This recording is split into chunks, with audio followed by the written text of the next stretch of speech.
Wakiongea katika nyakati tofauti, wakazi wa vijiji hivyo wamebainisha kuwa licha ya hilo, mvua hiyo imeharibu mimea ya mahindi na maharagwe. Nimelala ndani nikaona mvua inakuja, nikasema mtoto alikuwa amelala ndani. Nikasema nendeni mkamnyenyue mtoto, mvua ni mbaya. Akaenda kumwinua mtoto akamleta ndani jikoni. Nilipolala mle nikasikia kitu kinafanya kikaanguka, nikasema kuna nini kinashuka huko? Nikasema hebu muoneni humo ndani mtoto, kamleteni. Watoto wakaenda kumchukua mtoto. Kidogo nikaona tena kinaangukia huko kwa ndani, tukakimbia na watoto wote. Tukatoka, ndio kikashuka chote nyumba.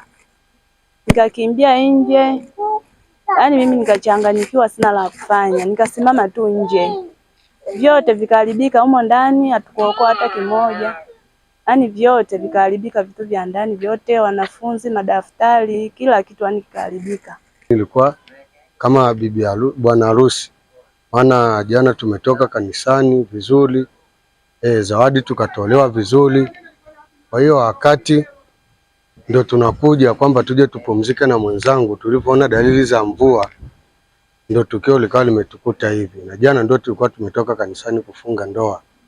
Kwa hiyo mimi hata kufaidi sijui kusema kukaa kwa sehemu nyingine hapana, kwa sababu nimeokolewa tu na majirani tu, amenipa makazi kwa muda. Kwa hiyo saa hizi hata mwenzangu yuko kwa majirani na hali yake kwa kweli, wakati tunafanya purukushani za kukimbia yeye ndo alijeruhiwa kidogo.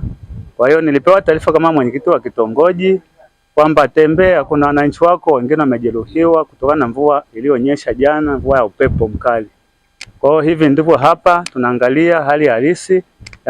Mtazamaji wa ITV, hapa ni katika moja ya shamba ambalo kwa sasa limeharibiwa vibaya na mvua iliyonyesha, pia imeambatana na upepo mkali pamoja na mawe. Na kama unatazama, hili ni moja kati ya shamba ambalo kwa sasa mazao yake yameharibika. Na hata hivyo baadhi ya wakulima walikuwa na maoni tofauti kuhusiana na swala hili.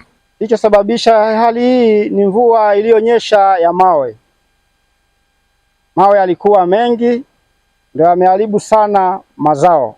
Akiongea kwa njia ya simu, mkuu wa wilaya Kalambo Dr. Lazaro Komba ametumia fursa hiyo kuwataka wananchi kujenga nyumba bora, ikiwa ni pamoja na kupanda miti ya kutosha kuzunguka maeneo ya makazi. Tuendelee kuhakikisha tunajenga nyumba zetu kwa ubora, kwa maelekezo ya wataalamu wa ujenzi, ili nyumba hizi ziweze kuhimili mikiki ya upepo katika eneo letu la wilaya ya Kalambo. Lakini jambo la pili, nisisitize upandaji wa miti uwe ni utamaduni wetu. Tusipande kwa sababu mkuu wa wilaya ameelekeza, tupande kwa sababu tunafahamu umuhimu wake. Nyuma yangu hawa ni moja kati ya wakazi ambao wamekosa makazi mpaka hivi sasa. Kutoka hapa katika kitongoji hiki cha Katandara, kitupo hapa katika kijiji cha Kateka B, halmashauri ya Kalambo mkoani Rukwa, ambako baadhi ya nyumba zimeweza kuzuiliwa na upepo. Mimi naitwa Baraka Rushajo, ITV.